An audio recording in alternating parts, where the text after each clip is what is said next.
ఉన్నారు. తెలిసి ఇన్ఫర్మేషన్ పట్టుకుంటే వెనక్కి వస్తున్నారు. ప్రభుత్వంలో అధికార భాగస్వామ్య పక్షాలకు సంబంధించిన ప్రతినిధులుగా వారి ఇరువురికి కొన్ని పరిమితులు ఉంటాయి. ఇక్కడ జగన్మోహన్ రెడ్డి ద్వారా ప్రతి వ్యవస్థ పొల్యూట్ అయింది అనేది వాస్తవం.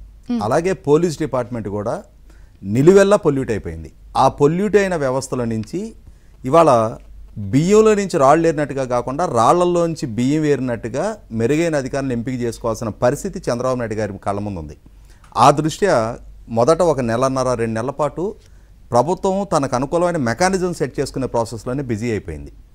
ఇది కొంత వాళ్ళకి వెసులుబాటు దక్కింది. కానీ ఇప్పటికీ ఇంకా పూర్తి స్థాయి గ్రిప్పు పోలీస్ డిపార్ట్మెంట్ మీద ప్రభుత్వ పెద్దలకు రాలేదనేది అర్థమవుతా ఉంది. ఎందుకు చెప్తున్నానంటే అంత స్పెసిఫిక్గా పిన్నెల్లి వెంకటరామరెడ్డి మే 14వ తారీఖు రోజు పోలీసుల గృహ నిర్బంధం మధ్య నుంచి వాళ్ళ సోదరులు ఇద్దరు తప్పుకొని వెళ్ళారు.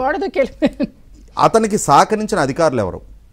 ఎలక్షన్ కమిషన్ ఆదేశాల మీద అతను హైదరాబాదులో అతను వెంటాడుతూ వచ్చిన బృందాలలో నుంచే కోవర్ట్ ఆపరేషన్స్ చేసి మేము మీ దగ్గరకు రాబోతున్నాం, మీరు తప్పుకోండి అని చెప్పాను. అతని కార్లు దొరికినాయి, అతని డ్రైవర్ దొరికాడు, అతని ఫోన్లు దొరికినాయి, కానీ వాళ్ళిద్దరూ దొరకలా. మే 14 నుంచి రేపు 14వ తారీఖు వస్తే 4 నెలలు పిన్నెల్లి వెంకటరామరెడ్డి తప్పుకొని వెళ్ళి ఇప్పటికి. ఎందుకని పోలీస్ డిపార్ట్మెంట్ సరిగ్గా శ్రద్ధ పెడితే అతను పట్టుకోలేరా? ఇవాళ అదే అంటున్నా. ఇవాళ ఇంకొక అంశం ఉంది ఇక్కడ.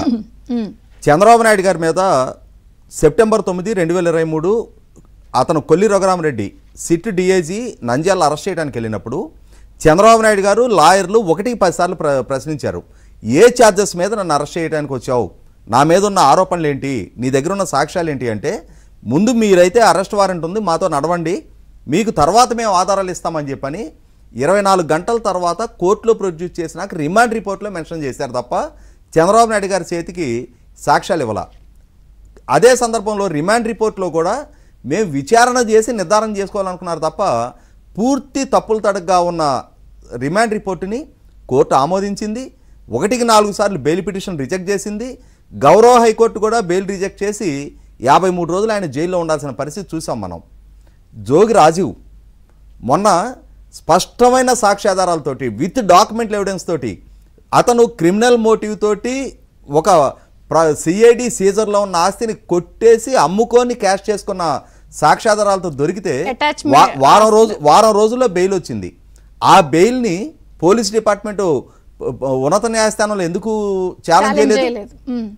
అతనికి బెయిల్ ఇవ్వటానికి వీల్లేదు, అతను తీవ్రమైన నేరానికి పాల్పడ్డాడు అని చెప్పని పోలీస్ డిపార్ట్మెంట్ ఇమ్మీడియట్గా పైకోర్టులో ఛాలెంజ్ చేయాలి కదా, అతను బెయిల్ ఇవ్వడానికి వీల్లేదని. తర్వాత జోగి రాజీవ్ని అరెస్ట్ చేశారు. అదే కేసులో అక్యూజ్డ్గా ఉన్న జోగి వెంకటేశ్వరరావు, జోగి రమేష్ వాళ్ళ బాబాయ్, అతను ఏమైపోయాడు ఇప్పటిదాకా? అతను ఎందుకు అదుపులోకి తీసుకోవాలా? కాబట్టి ఇక్కడ ఖచ్చితంగా పోలీస్ డిపార్ట్మెంట్లో చాలామంది ఇప్పటికీ కూడా ఒక రకమైన నిష్క్రియాపరత్వంతో పనిచేస్తూ ఉన్నారు. ఈ విషయంలో పోలీసు బాసులు మరి వాళ్ళని ఓరియంటేషన్ ఇస్తారా? ప్రభుత్వ పెద్దలు పోలీస్ డిపార్ట్మెంట్ మరింత ఎఫెక్టివ్గా పనిచేసే ప్రయత్నం చేస్తారా? యాడ్ చేస్తాను. సోషల్ మీడియాలో నిత్యం ఇష్టం వచ్చినట్టు విషయంగా ఇంటూరు రవికిరణ్ ఊరికి అలా అరెస్ట్ అయ్యేలా వచ్చేస్తూ ఉంటాడు. ఏదేమి ఏడ్చాడు అరెస్ట్ చేయమని? ఇప్పుడు సమర్థంగా వ్యవహరించలేనప్పుడు వాళ్ళు ఇవాళ ప్రభుత్వాన్ని ఆరోగ్యకరమైన విమర్శ చేయటాన్ని అడ్డుకోమని ఎవరూ చెప్పరు.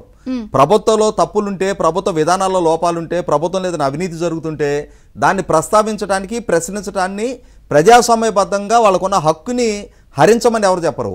కానీ ఇక్కడ జరుగుతుంది వ్యక్తిత్వ హననాలకు పాల్పడుతున్నారు. మార్ఫింగ్ ఫోటోలతోటి, మార్ఫింగ్ వీడియోలతోటి ఆ ఇంటూరు రవికిరణ్ పోస్టులు నేను కూడా చూసా.